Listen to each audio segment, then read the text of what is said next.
ভাজিটা কি সুন্দর একটা কালার এসেছে, একদম ন্যাচারাল সবুজ কালারটাই রয়ে গেছে। এভাবে ভাজি করলে হয় কি করলাটা আর তেতো হয় না, তো পরিবারের সবাই খেতে পারে। তো দেখতেই পাচ্ছেন কতটা সুন্দর কালার হয়েছে। এভাবে একবার ট্রাই করে দেখতে পারেন, পরিবারের সবাই মিলে বাচ্চারাও খেতে চাইবে।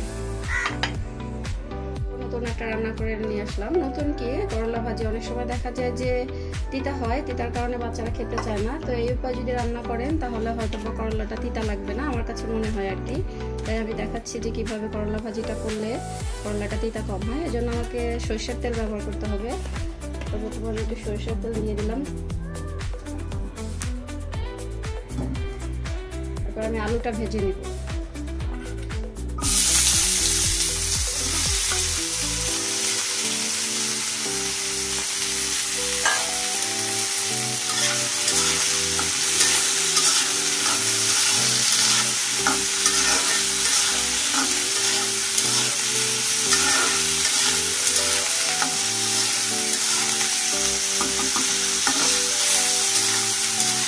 বেশ কিছুক্ষণ আলুটা ভাজতে হবে, না হলে করলার সাথে আলুটা সিদ্ধ হবে না।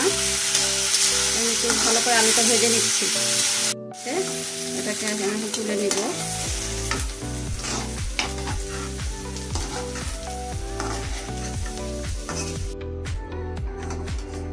আমার আলুটা তোলা হয়ে গেছে, ওই কিছু তেল আছে, ওই তেলের মধ্যে আমি করলাটা ভেজে নিব।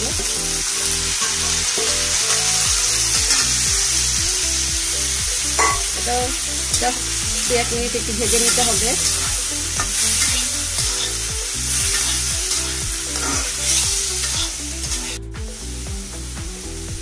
করলাটা ভাজা হয়ে গেছে, ভাজলাম। এখন আমি এটা নামিয়ে নিচ্ছি।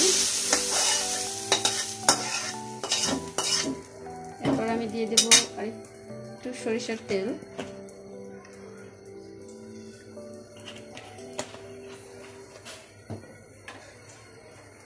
এর ভিতরে দিয়ে দেবো কিছুটা পেঁয়াজ কুচি, কাঁচামরিচ,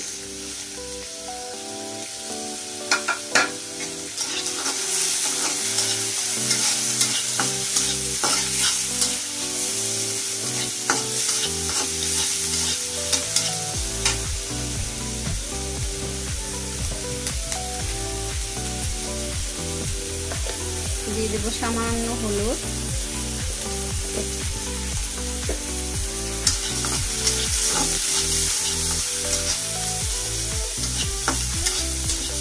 তেল আমি অল্পই দিয়েছি, কারণ আমি যে তেল আর করলার আলুটা তেলে ভেজে নিয়েছিলাম, এই জন্য এখানে আমাদের তেলটা অনেক অল্পই লাগবে।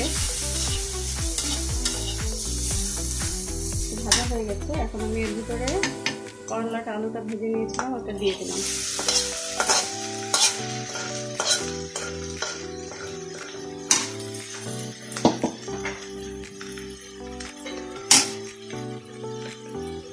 দিয়ে দেবো স্বাদ মতো লবণ।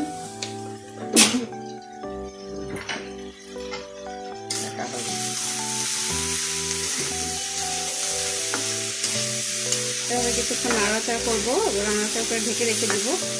10-15 মিনিটের সময় লাগবে, এবং করলা ভাজিটা হয়ে যাবে। তো আমরা আবার ফিরে আসছি 10 মিনিট পরে। ভাজিটা হয়ে গেছে, আমি যে একবার অফ ক্যামেরায় ভাজিটা নাড়া দিয়ে দিয়েছিলাম। এখন আমি আপনাদেরকে জাস্ট পরিবেশন করে দেখাচ্ছি।